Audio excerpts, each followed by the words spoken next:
A paisaxe fermosa, eses amenos labregos de ollos tenos, donde acuso a clase máis do dominio polos grandes e pequenos manuais. Manuel María é, tanto no humano como no literario, unha das figuras máis destacadas da nosa historia contemporánea. Vida e obra fúndense para porse ao servicio do pobo galego. Lo importante é que haxe unha persoa, que esa persoa que sexa auténtica e que se abra a vida con toda generosidade e tamén con toda curiosidade. Mais a súa vocación literaria fundamental é a poesía. Eu sei que escribo versos, agora o que non sei é que se eses versos son poesía ou non. E se un verso meu dentro de 1000 anos é mozo, pois eso a min xa me parece fabuloso e increíble. Eu por intentar non quedou a cousa. Agora a ver o que queda de todo isto. Todo canto home vive, soña, imagina, pode ser motivo de poesía. O recuperar a poetas pareceme algo moi fundamental e sobre todo neste tempo en que estamos, en que se utiliza a palabra para mentir, non? É que a palabra está moi prostituída. Por eso a poesía é o único que lle pode dar outra vez unha pureza á lingua, que é a lingua que nos sirve para comunicarnos cos semellantes, para comunicarnos co mundo, para dicir o noso amor, realmente para entendernos, fundamentalmente para deixarlles unha lingua limpa, pura, fonda, na que se poidan expresar as generacións que veñen detrás da nosa. Penso que a poesía é palabra no tempo, é máis palabra que permanece no tempo, e entón anda un pouco a cegas, mirando o mundo, mirándose a sí mesmo, escollendo as palabras dun xeito instintivo, pero amoroso, e polo tanto moi escuro, e o resultado que trae desa escolla, máis ou menos ordenada, é a palabra. A terra, a fala, esencia e pervivencia da patria, a nosa dignidade de povo. Nós estamos coa vida contra a morte, nunca máis.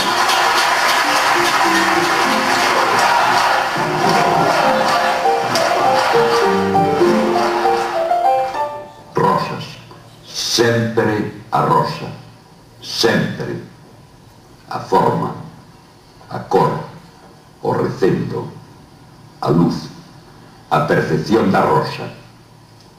Prefiro a rosa vermella e amo a rosa branca, porque cando lle digo simplemente rosa, entrecerro os ollos, treme e ruborece.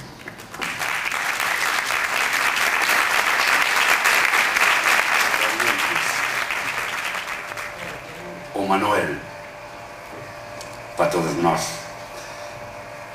Cando eu vin a foto do cartaz que se utiliza para anunciar este acto, xa me imaginei, agora confirmou a Saleta, que esta foto estaba feita onde o río Miño en Outeiro de Rei. Porque Outeiro de Rei parece que está metido na auga, mano.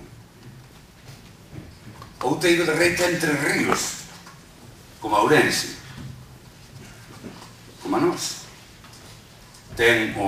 Ali están o Ladra, o Miño e o Narla. Ali se xuntan naquele concello.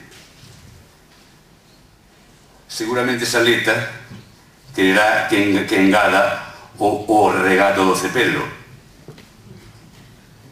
Pois engado o regato do Cepelo, porque tamén lle pode engadir aquí o Barbañica, e está, así que hemos empatados. Manuel María amaba os ríos e as augas, e por iso na cidade da auga é lógico que se lle faga unha homenaxe. Eu penso que amaba os ríos porque para él os ríos eran unha metáfora da nosa lingua. Os seus ríos falan e cantan, como lle dicía el o regato do Cepelo. Dicíalle: mais dices con xentileza, leve e rumorosa, unha canción misteriosa dunha asombrosa beleza.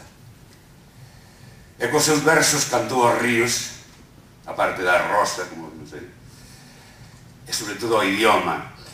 Con os seus versos foron látigos dos que queren destruir os ríos, pero sobre todo dos que queren destruir o idioma. E é curioso que o Adaliz, o Adail, o líder dos destructores da nosa lingua, dos que queren destruíla, naceu precisamente nun sitio onde se xuntan tres ríos. Que cousas, non? Nese recanto precioso dos Peares, que din cerca hai un problema de identidade, porque a pobre está dividida en 4 concellos, 2 provincias, e creo que dúas dióceses, pois resulta que non hai tal problema de identidade, é un problema administrativo. Eso resolvese cando se queira, non? Pero eu, este home que naceu aí, teño que dicirlle: señor Feijóo, usted non se dá conta que a identidade da xente dos Peares danlle a estes tres ríos que aí se xuntan, que xuntos veñen hasta aí cantando todos unha canción coas mesmas palabras, todos coas mesmas palabras: Leira, Ribeira, Socalco, Viña, Viño, Bagazo, Néboa, Agarimo, Terra, Fala. E todos e cada un dos habitantes dos Peares e en Calabruncho os Peares falan todas estas palabras. Ninguén nos Peares ten un problema de identidade, menos o señor Feijóo. Que diferencia entre o cantor da Terra Chá e o cantante da Terra Ancha, o cantamañanas dos Maleires? Que diferencia entre o muñeiro de Brétemas e o capador de linguas, que reivindica seica a maioría silenciosa, o que di a maioría silenciosa? Pois nós non, nós reivindicamos a xente que fala, que berra, que reivindica. Pobre deste país se non houbera quen berrara. Seríamos, como di Manuel María, seríamos sin lingua unhos ninguén, unhas cantas galiñas deplumadas, porque os nosos enemigos saben ben que as palabras vencen as espadas.